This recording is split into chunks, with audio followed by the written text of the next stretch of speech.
Hello, everyone. I hope we're all having a very good Friday. Welcome back for the second installment of Mr.M reads Scooby Doo and the Frozen Giant. Um, I hope this is finding my skate class really well. I've seen all of your comments and support, and I really love it. I enjoy that everyone is staying focused and staying on task, working on reading while at home during these quarantine times. Um, all right, so with that said, let's jump into our story.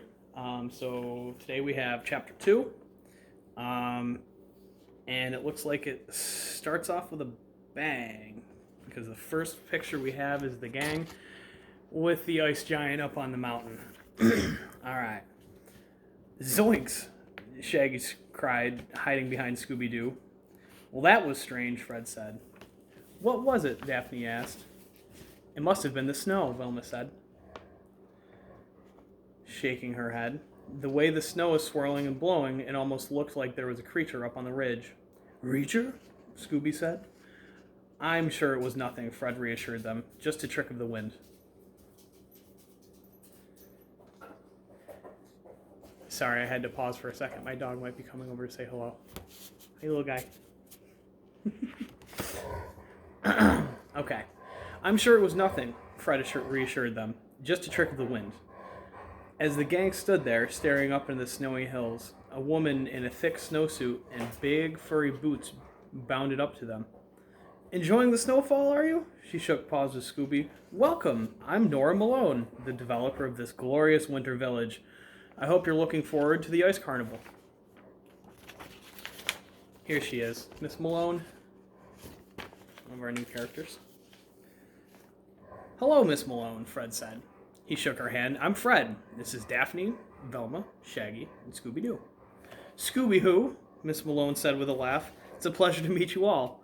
Please, call me Nora. She winked at them. We're all friends here in Giant's Ridge. That's right! A loud, shrill voice boomed out from behind them. We're all friends around here. Shaggy and Scooby turned.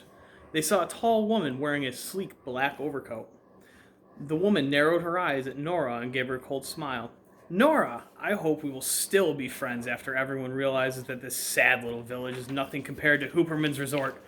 She gave the gang a thumbs up, then grabbed a bag of donuts off the nearby food stand.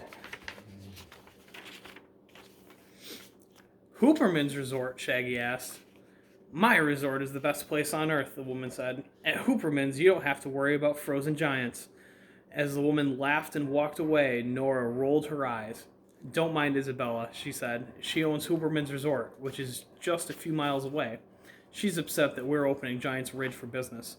They haven't had much competition over at Hooperman's since they opened 20 years ago. I think she's a little nervous that some of her customers are going to start coming here for winter getaways instead of to her resort. This is a beautiful town, Daphne observed. I can see why Isabella Hooperman would be nervous. Giant's Ridge looks like a wonderful vacation spot. Nora smiled. There's plenty of business for all of us. In fact, years ago, Giant's Ridge was an incredibly popular tourist spot. That's why I decided to revive the town. You see, I was born here, and I was always disappointed that Giant's Ridge turned into something of a ghost town. And all because of something so silly. She stopped talking and glanced up to the hills. Why did Giant's Ridge close down, Nora? Velma asked. Why did people move away? Right after Hooperman's resort opened for business, someone started a terrible rumor that scared everyone away. The visitors and the people who lived here year-round all left, Nora frowned. Have you heard of the legend of the sleeping giant, she asked. Only what we read in this booklet, Velma said. Isn't that just an old story? Yes, Nora said. There's an old legend that says a 1,000-year-old giant is sleeping inside the ice caves that are hidden under the hills that surround the town. They say he's frozen under that ridge. She glanced up into the hills and then lowered her voice. About 20 years ago, someone started telling people that the giant had woken up and was going to come down the hill and take over the town. That was enough to scare everyone away. Like, did it ever happen? Shaggy asked. His voice was shaking. Of course not, Nora said. She smiled warmly at the gang. It's just a silly story. You can all just relax and enjoy yourselves. She turned around and gestured down Main Street. If you walk this way, you'll end up at our town square. There you can watch the ice artists working on their carvings. They've been working for several weeks to build and carve their designs for beautiful ice houses.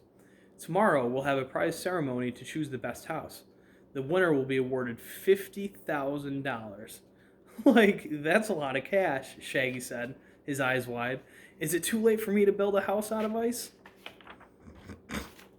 Okay, and that brings us to the end of Chapter 2. Thank you all for tuning in, following along at home. I am really wondering what's going to happen next. I think it definitely has something to do with the Hooperman's Resort people. All right. I'll see everyone next week for the Part 3 installment, Chapter 3 of Scooby Doo and the Frozen Giant. Thank you again. Have a happy Friday.